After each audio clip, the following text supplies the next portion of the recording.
Bonjour, j'espère que vous allez bien. Nous sommes au mois d'avril. Je vous ai mis dans la précédente capsule, c'est-à-dire en mars, les résultats des élections de la présidentielle française du premier tour. Dans cette capsule, nous allons parler d'un autre État en Europe qui a les mêmes couleurs sur son drapeau que le drapeau malgache, c'est-à-dire du rouge, du blanc et du vert.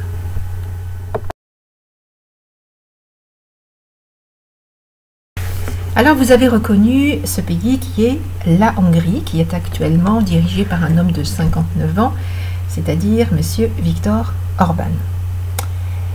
La Hongrie est entourée de l'Autriche, de la Roumanie, de la Slovaquie, de la Serbie, du Monténégro et de la Croatie.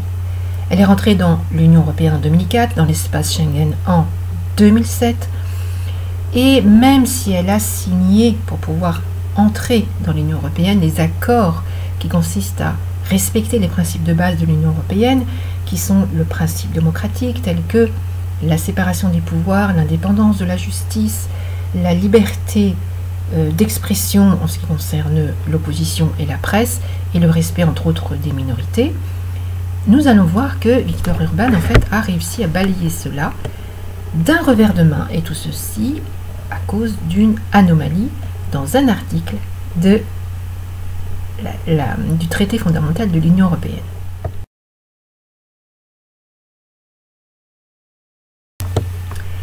Pour la première fois depuis 30 ans, en 2018, l'Union européenne enclenche l'article 7 du traité fondamental de l'Union européenne.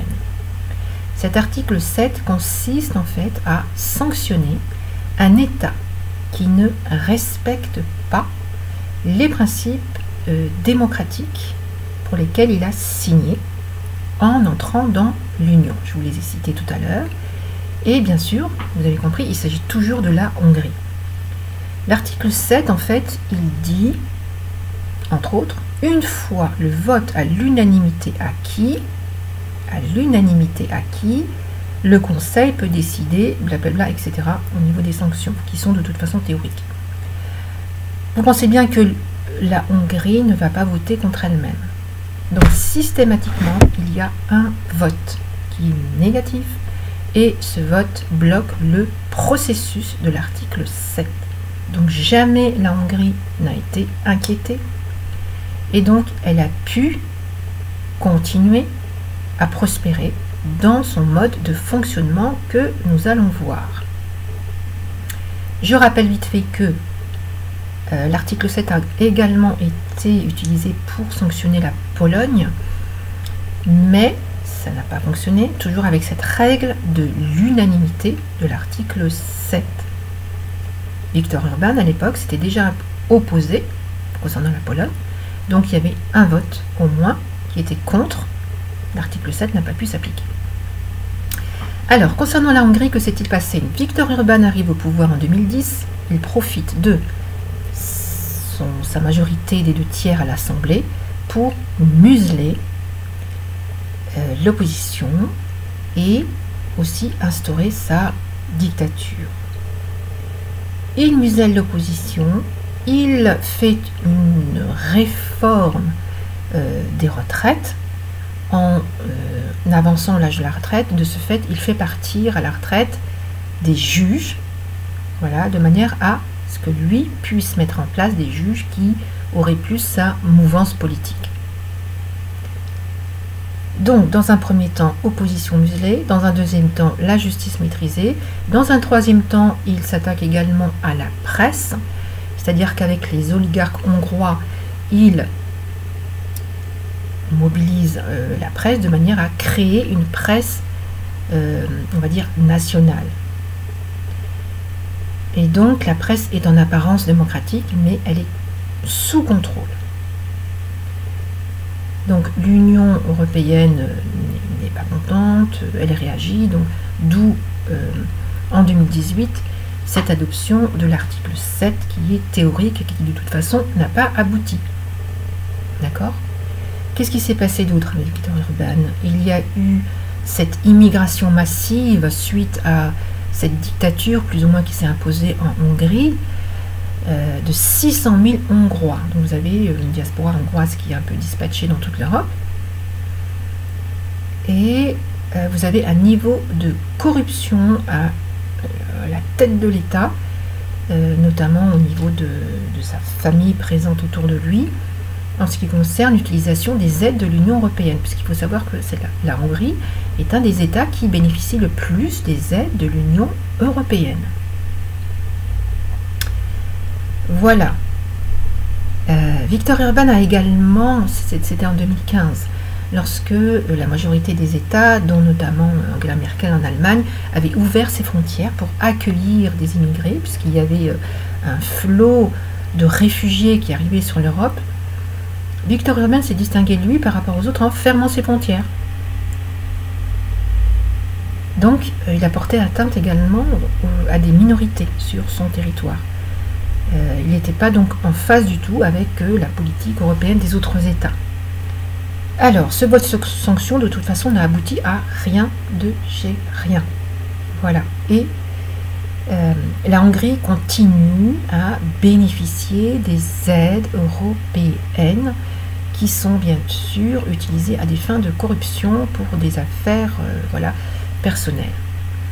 En muselant l'opposition, il s'est également servi des subventions que lui, en tant que chef de l'État, il attribuait. Budapest, une commune qui était dans l'opposition, voilà, on a fait les frais. Elle n'a pas eu donc les subventions dont elle devait normalement bénéficier. Pareil pour les autres communes qui étaient dans l'opposition. Viktor Orbán s'est également attaqué à l'aspect culturel. La Hongrie a toujours brillé intellectuellement, au niveau des arts, au niveau du cinéma, au niveau de la culture. Et l'Union européenne a installé en Hongrie l'université européenne de Hongrie. Viktor Orbán a décidé que les cadres qui sortaient en fait de cette université formeraient de futurs opposants à son régime. On a vu ce régime dictatorial qu'il a instauré. Qu'est-ce qu'il a fait? Il a fermé l'université européenne, qui a été obligée de s'installer en Autriche. Elle est partie s'installer en Autriche. Donc toute l'université, ça représentait vraiment des millions et des millions, a été déplacée en Autriche. Donc vous voyez qu'au sein de l'Union européenne, vous avez un État, une dictature qui est au vu et au su de tout le monde et qui bénéficie en plus des aides. Et vous, en tant que citoyen français, vous y participez. Alors, comment ça se fait? Vous êtes citoyen d'un État qui participe en deuxième position après l'Allemagne au budget de l'Union européenne. Le budget de l'Union européenne est de l'ordre de 170,6 milliards d'euros. La France contribue à hauteur de 28,8 milliards d'euros après l'Allemagne. Ce budget est ensuite dispatché dans les différents États sous forme d'aide. La Hongrie en fait partie. Donc vous cautionnez Viktor Orbán. Voilà, ça c'est le revers de l'Union européenne. Et c'est aussi vous permettre de comprendre pourquoi est-ce que certains candidats ont préconisé le Frexit, puisque effectivement il n'y a pas de souveraineté par rapport au budget. On alloue une somme et derrière on n'est plus maître de cette somme, puisque on rentre dans un processus qui est celui de l'Union européenne et qui est indépendante de chaque État, puisqu'elle concerne une structure au-dessus de chaque État. Voilà, vous savez tout sur la Hongrie. J'espère ne rien avoir oublié. Si vous avez des questions, eh ben, vous me les posez. Voilà. Je précise qu'un rapport de l'UE réclame 43 millions de fonds qui ont été détournés.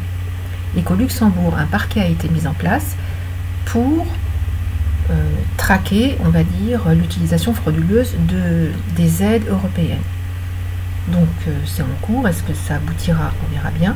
Mais vous voyez que l'article 7